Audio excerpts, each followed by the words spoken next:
Well, hey there, and thanks so much for joining me on my channel, JC Lee MD. I am a Canadian trained and American Board of Psychiatry and Neurology vetted child and adolescent psychiatrist practicing in sunny California. And it's my daily privilege to walk with young and old people to get them to where they are going.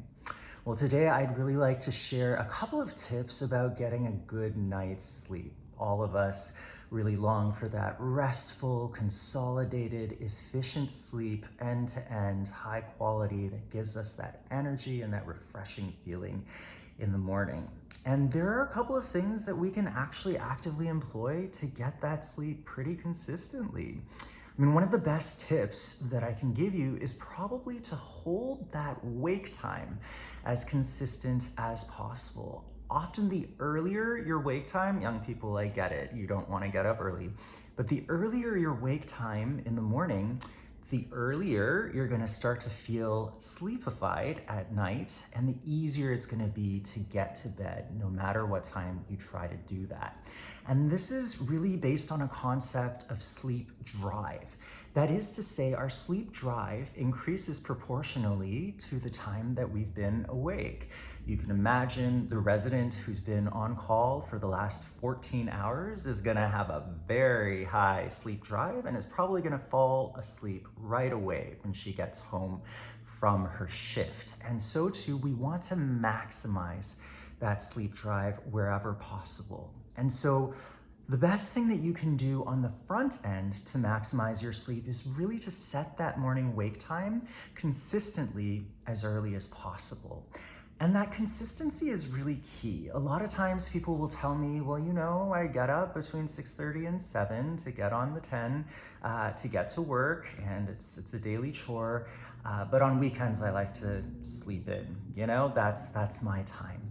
And the problem with that kind of approach is just that day over day, week over week, when we get to the weekend, we're retuning our circadian cycle. We're really just making it a bit harder for us when we want to get up again at 6:30 on Monday. But if we actually keep that consistent sleep time and wake time to the extent possible, we find that it becomes easier day over day over day. It's almost like our body knows. And then we begin to anticipate the alarm and we wake up, you know, just a couple minutes before that 6:30 alarm. So this is one way to work with ourselves instead of against ourselves, readjusting after each Friday night or Saturday night out. Now, on the back end, when we are trying to get to sleep, a lot of people try to say that they want that consistent sleep, and so they go to bed at the same time, irrespective of how tired they are. And I think this can really lead to a couple of problems if we're not careful. If it takes us a long time to fall asleep, and we're sitting there counting sheep, watching the paint dry, maybe scrolling through TikToks, really what we're doing is building this association between our bed and TikToks and being awake and counting sheep.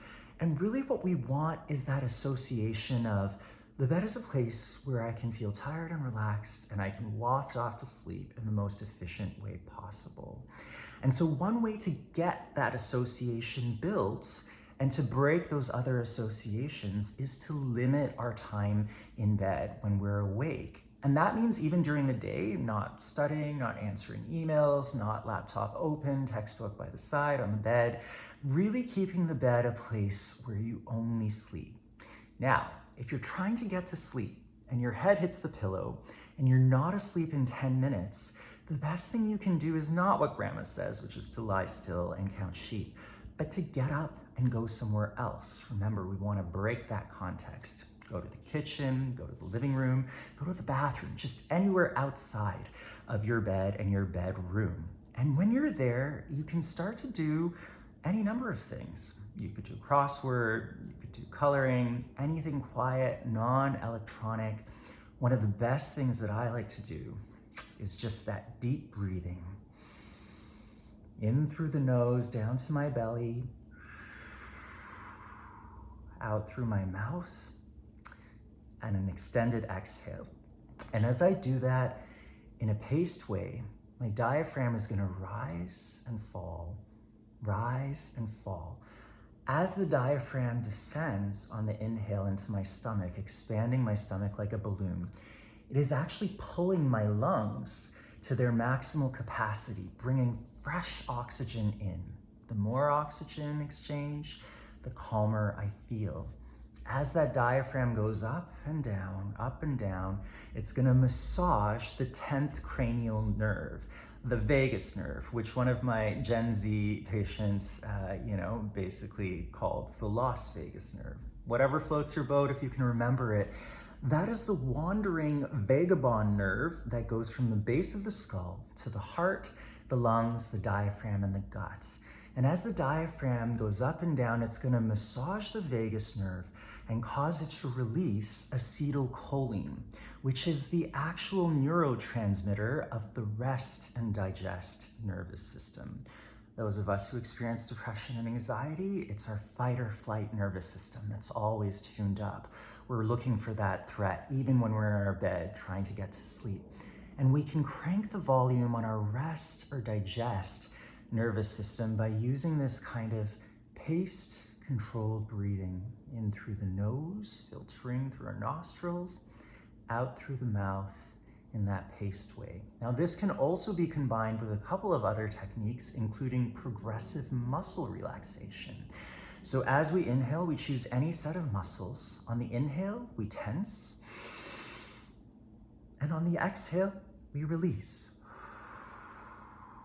And the progressive basically is that idea of going from our forehead, our eyes, all the way down to our toes and then back again. And this can be a really soothing, meditative practice that then combines with those internal and physiological cues of the deep breathing to give us more ways to access that calm. Breathing in, tensing, breathing out, relaxing. And I like to imagine that kind of putrescence of angst and stress just flowing out of whatever muscles I am relaxing at the time. Another thing that you can combine with both progressive muscle relaxation and paced breathing is mental imagery. So thinking in your mind's eye of that place that is really safe and really comforting and soothing. Maybe it's a beachside resort, you can feel the sand between your toes, you hear the kids playing, building sandcastles, and the sound of the waves and the feel of the sun on your skin. Maybe it is, dewdrop covered forest or meadow, and you hear the buzzing of bees and chirping of birds nearby, you're safe, you're calm. Maybe it's grandma's Thanksgiving table. And whatever you choose to do, that mental imagery can then be coupled with the sensation of relaxation of your muscles and the additional acetylcholine release from your paced breathing so that you have multiple ways to access that calm when you need it, just before falling asleep, before a test, before a presentation at work or school. Now, as you are doing these techniques for a bit of time, you will inevitably find that you start to yawn. And at that point, that is when we want to go back to bed, because we want that, I'm yawning, I'm tired, ready to go to bed, feeling to be associated with the bed, and not the tossing and turning, trying to get comfortable. Oh my gosh, why doesn't Dr. Lee just give me some Zopiclone or Ambien and then I'll just waft out to bed? No. When we go back to bed tired, we then try for another 10 minutes. If that's not gonna work, we're gonna get up again, do the same process as many times as we need to ultimately put our head on the pillow and waft off to sleep, always holding that consistent wake time. Now, if it takes us several hours to get to sleep and we have to get up at 6:30, many people will say, well, I'll just move that wake time a bit later. But that actually hamstrings the following night's sleep drive. And so if you hold that consistent wake time, you will be tired. The following day, you might want to take a nap, but your sleep drive will be maximal by the time nighttime rolls around. And that's when you can cash in and really reset that cycle and start getting that nice, consistent 10 minutes off to sleep kind of sleep that we all crave. Now, a little note about medications and interventions. These days, I mean, I'm in California, CBD gummies, everyone and their dog is having them. Many people will take medications specifically for sleep. Often these are medications that have been designed as, antidepressants or anti-anxiety medications, or in some cases, even atypical antipsychotics. And what I usually tell the people that I see is that with regards to sleep, failing, a diagnosis of obstructive sleep apnea, without that present, really, you can do this on your own. It can be done. And you can save the money that you would have otherwise spent at your local natural foods grocery store on these vitamins and supplements. Because the more that we take that melatonin at supraphysiological doses, the more likely it is that our own natural melatonin systems will start to tune down. And so if you are able to entrain your body and entrain that sleep cycle, it's a win across the board and it's money in your bank book. So have a look through, try these techniques, see how it goes, and happy sleeping.